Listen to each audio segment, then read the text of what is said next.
Power అనేది ఒక wifi. ఒక్కసారి అది చుట్టుకున్న తర్వాత అహం అనేది పెరిగిపోతుంది. ఇది అధినాయకత్వాన్ని దాటకూడదు.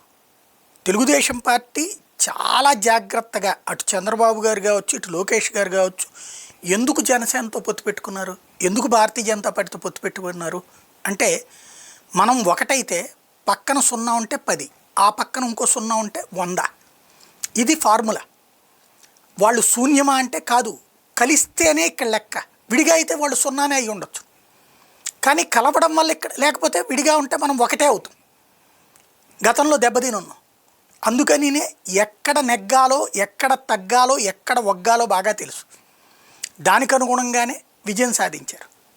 అయితే కింద ఉన్నటువంటి వాళ్ళకి ఆ పట్టింపులు ఉండట్ల. అధిష్టానాన్నే ధిక్కరించే స్థాయికి వచ్చేసారు విశాఖలో ఉన్నటువంటి కార్పొరేటర్లు. ఈ మధ్యకాలంలో అది వైసీపీ గెలుచుకున్నటువంటి సీటు. ఈ మధ్యకాలంలో కొంతమంది కార్పొరేటర్లు వైసీపీ వాళ్ళు తెలుగుదేశంలోకి పోయారు, కొంతమంది జనసేనలోకి పోయారు, బీజేపీలోకి మరి ఎవరైనా వెళ్ళారో లేదో తెలియదు. అయితే తర్వాత మేయర్ని మార్చేయడాలు, డిప్యూటీ మేయర్లని కోసం పోరాటాలు ఇవన్నీ జరుగుతున్నాయి. ఇవాళ డిప్యూటీ మేయరే ఎన్నిక జరగాలి. అధిష్టానం ఏం చేసింది, అక్కడ భాగస్వామి జనసేన కాబట్టి జనసేనకు అవకాశం ఇచ్చింది డిప్యూటీ మేయర్. అందుకోసం తెలుగుదేశం కార్పొరేటర్లు అటెండ్ కాకుండా ఆగిపోయారు. వాళ్ళల్లో చాలామంది డిప్యూటీ మేయర్ ఆశించారు.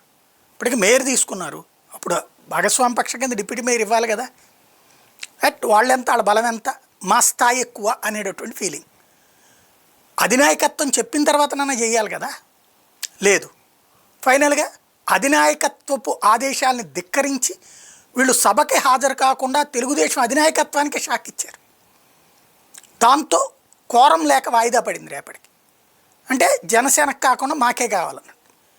వాళ్ళకి తెలియదా పవన్ కళ్యాణ్ గారికి, చంద్రబాబు గారికి, పురంధేశ్వర్ గారికి వాళ్ళ మధ్యన సమన్వయం ఉంటే, మధ్యలో మన ఇగోలతో మన అధినాయకత్వపు ఆదేశాలని పక్కకు తీస్తే లోపం ఎవరిదవుతుంది, తప్పెవరిదవుతుంది?